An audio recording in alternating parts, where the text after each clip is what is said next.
Hello, it's Yulisha Bundy. Welcome to the Broken and Not Ashamed Free Indeed podcast. This is the first episode, and I have my very first guest with me, my handsome husband, Dante.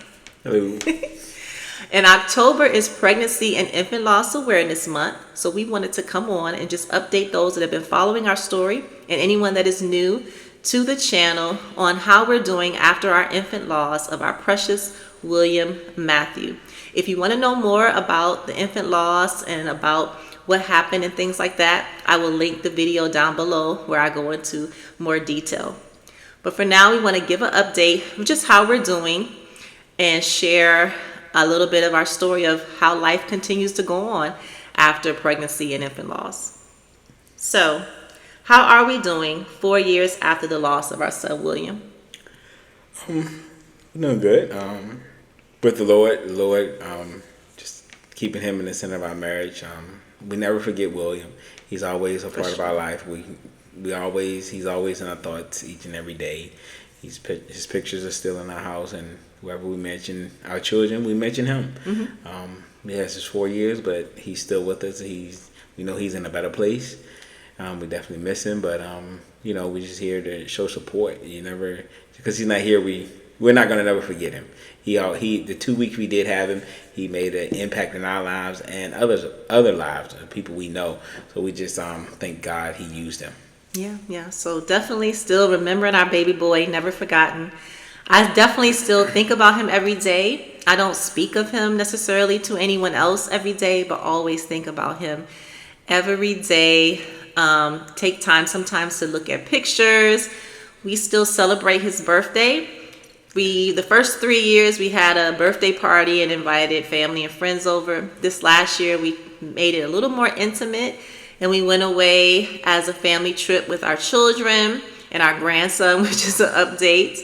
And we really had a good time. I think we're going to take his birthday every year and take a family trip. That was really therapeutic for us, I think, this year. It was.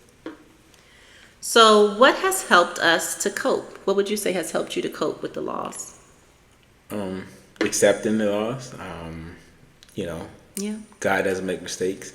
So just receiving that and accepting it and know that he done his purpose. God had a purpose, and that purpose was served, and just continue to just focus on our kids now.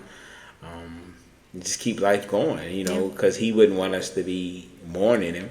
He would want us to live life to the fullest. And so his brothers and sisters they still love him and they still know him, but just keep it moving. And I think that's what keeping us going. God keeping us going. Just know he has a purpose. He has a purpose for everyone. Everyone has a purpose, and sometimes we may not understand that purpose, but we just keep moving and just keep having faith, and it'll work itself out. Yeah. I think what's been helping me to cope is when I have an opportunity to share my story, I do. Sometimes it's with tears, sometimes it's with a smile, sometimes it's a little bit of both. But just sharing my story, either intimately or, when I'm able to share it with a group, or if there's a stage where, however, I can share his memory and just what his life meant to us and still means to us, that has helped me cope. I'm blessed to have friends and loved ones that don't mind us talking about him. We bring him up randomly. I can share pictures and things like that, and people give us love. People still ask us how we're doing and reach out to us, and all that has definitely, I feel like, helped me cope. Yeah. And then us having each other, I'm so grateful that, our marriage has continued to grow, flourish. I think that actually it's probably stronger than it has ever been, thanks to our son. So that has for sure helped us cope as well, is leaning on one another. Yeah, and I can attest to that, our marriage, and just having my best friend. My wife is my best friend, and just having each other. I think that's the key to each other's back, having each other back and not pulling them going apart, but coming together stronger. Yeah. So we do have an update. I'm not sure if I updated here on another forum, so we'll share our news. We have adopted a son. So how is parenting after a loss? I guess it's not so much the parenting after loss. It's just having a 4-year-old now, so it's like it's different. It's not different, but it's parenting is fun. It's going to be what it is. There's no manual for it, and I love my son. I love him. just, you know, him and William would have been the same age, so we were talking about that anyway. If we would have still had William, we probably we were planning to still adopt it.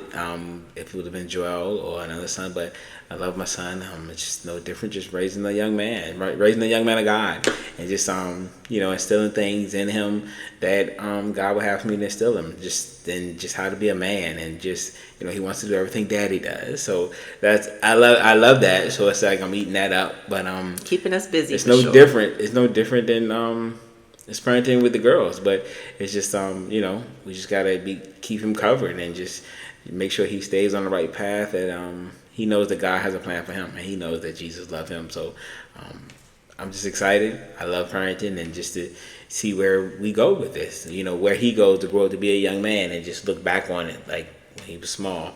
But I'm loving it. I have a different perspective. So for me, parenting after a loss, it's been hard. There's been some hard times. For example, a little cold, a fever, those types of things, if I'm not careful, can, you know, take me to a different place, you know, seeing our son not feeling well. We also have an update. We're grandparents. So we have a grandson now whom we love dearly. And, you know, there was a time, you know, when he wasn't feeling well, and just seeing them, you know, I want to say, I guess, more vulnerable. I feel more vulnerable knowing that I'm not in control for sure of, you know, things and how they turn out. And I'm just having to learn to trust God on the daily, hourly, sometimes by the minute.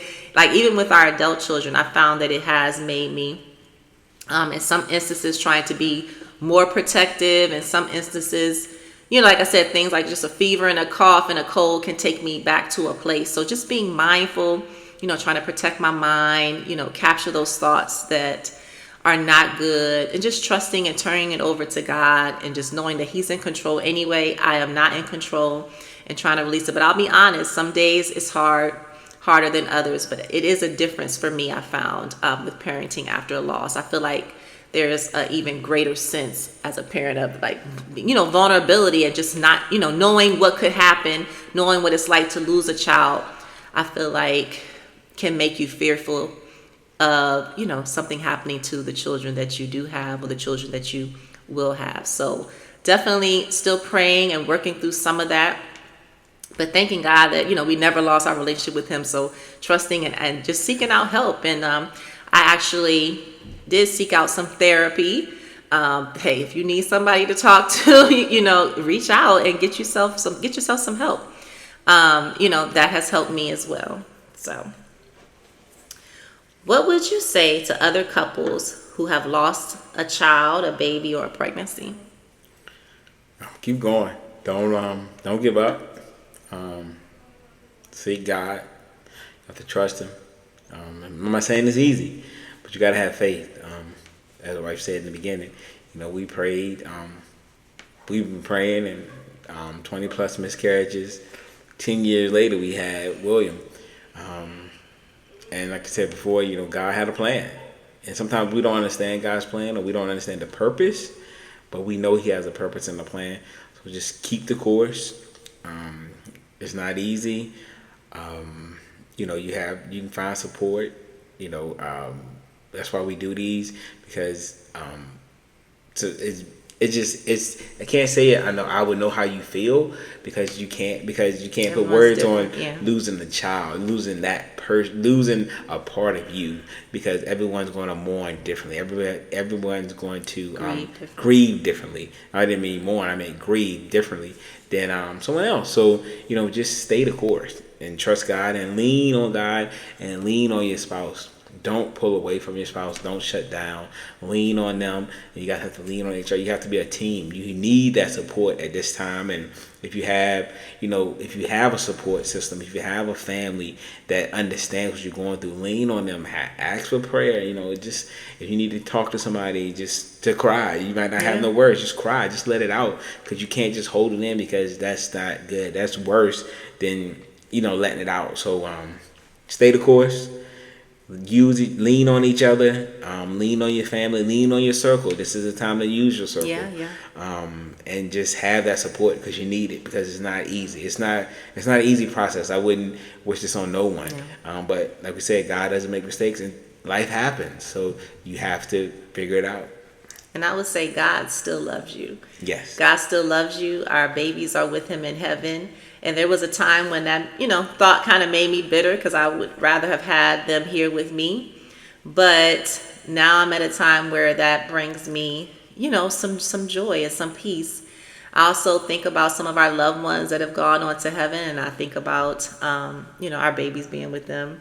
In fact, even when William passed, I was wondering what they look like. Are you look like a baby? Yeah, some things we don't know. They're in a better place. Yeah, but I when William actually passed in our arms, I was thinking about that. I said, well, he has siblings, our babies that passed and our early miscarriages, to welcome him into heaven. But I would just say, reach out, let people know you're hurting. The right people, people that are just going to love on you, that are going to hurt with you. Allow people to love on you. Ask for help. Admit that you need help. And if you can't ask, a lot of times people want to help and they're offering the help. Accept the help. Accept the help. Allow yourself to heal physically. Allow yourself to heal emotionally. Yes. If you need to seek professional help, do so. If you need to seek spiritual help, do so. But just know that you're not alone. If you still have the desire to have more children, to grow your family, just know those children are not a replacement. Our son that we adopted, we love him dearly, but he's not a replacement for William. We still miss William. We wish that they both were here. So just know that, if you still have that desire, yes, grow your family, continue on, but just know that it's not going to, overshadow the loss that you had. That loss will always be there. And that's okay. Continue to live your life and go on and fulfill your dreams and the purposes that God has for you. That's what your child would want. Yeah. So again, we just want to encourage the hearts of anyone that may be going through here Pregnancy, Infant Loss and Awareness Month. And we also anyone that's going through something, just for you to be encouraged, to know that, trouble doesn't last always. Yes, it's painful, but every day the pain doesn't overtake you. Things do get easier. It becomes easier to cope. It becomes easier to move on with everyday life. Here we are sharing. Again, there was times that I, didn't feel like sharing, and here I am sharing on today. So be encouraged, and thank you for watching. Again, this was a Broken and Not Ashamed Free Indeed podcast. This is episode 1. If you're interested in more of our content, make sure you subscribe and like to follow for more. Thank you. Thank you. Be blessed.